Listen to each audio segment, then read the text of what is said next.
تم نے اس کے حضور پیش ہونا ہی ہونا ہے. اس کے حضور جانے سے تم بچ نہیں پاؤ گے، چھٹکارا نہیں، رستگاری نہیں. ایک ایک عمل کا تمہیں حساب دینا ہوگا. ایک ایک حرکت اور ایک ایک سکنت تمہاری تشت ازبام ہوگی. تمہارا پوشیدہ اور مخفی عمل قیامت کے دن سامنے آ جائے گا. اللہ اکبر. یہ قرآن ہے، یہ کوئی فرضی کہانی نہیں ہے. انہ لقول فصل وما هو بالہزل.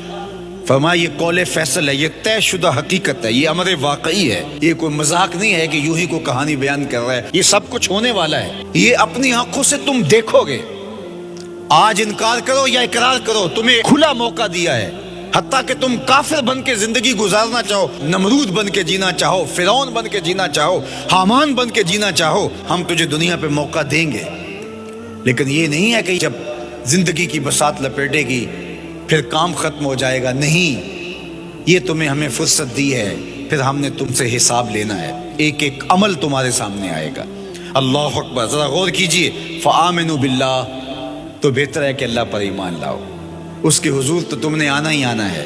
بہتر نہیں ہے کہ جیتے جی آ جاؤ، پھر لوگ تجھے اٹھا کے لائیں گے. اچھا نہیں ہے کہ اپنے قدموں سے چل کے آ جاؤ. کی آگ سن لوک یعقوب تینوں جدوں ٹر پہ سر منہ گج کے تم.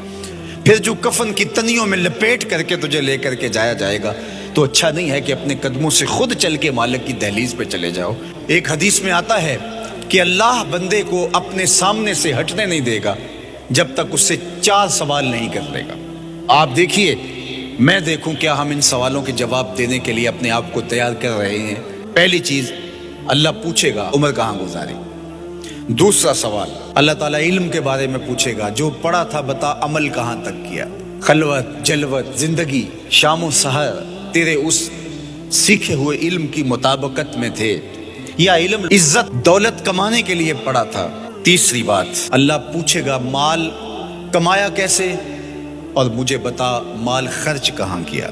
آج لوگ نیب سے ڈرتے ہیں کہ ہم سے پوچھ نہ لیا جائے کہ یہ آیا کہاں سے. منی ٹریل پیش کرو، یہاں ہم بچ جائیں گے. کوئی مکر، کوئی دھندا، کوئی فریب چل جائے گا، کوئی پریشر، کوئی افرادی قوت، کوئی سیاسی اثر و رسوخ، کوئی رشوت، کوئی سفارش، کچھ نہ کچھ تو راستہ نکل ہی آئے گا.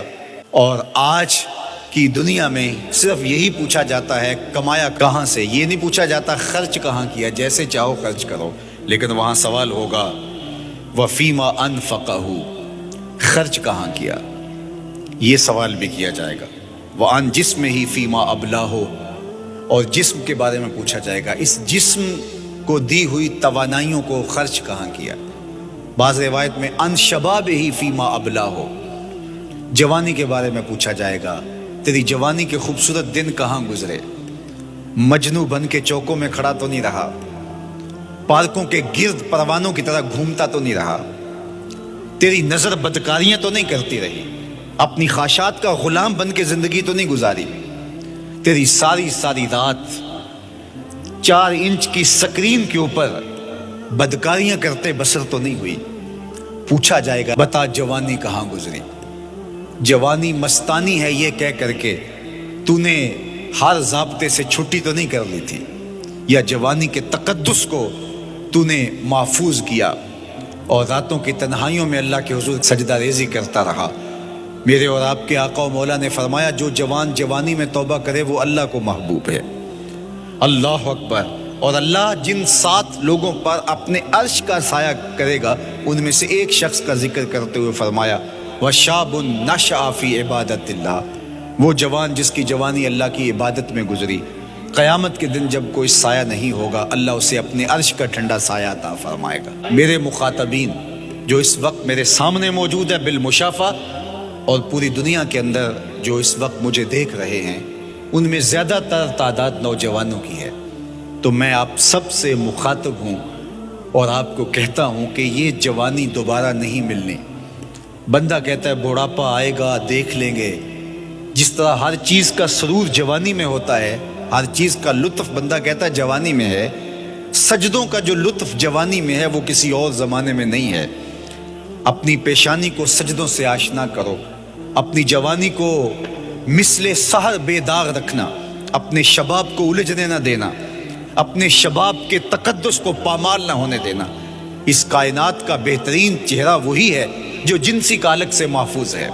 اپنے تقدس کو مجروح نہ ہونے دینا۔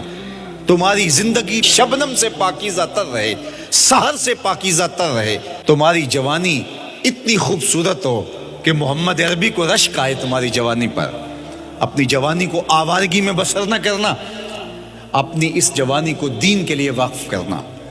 سحری کے سجدوں میں آنسو بہا کر کے جوانی کا لطف کشید کرنا۔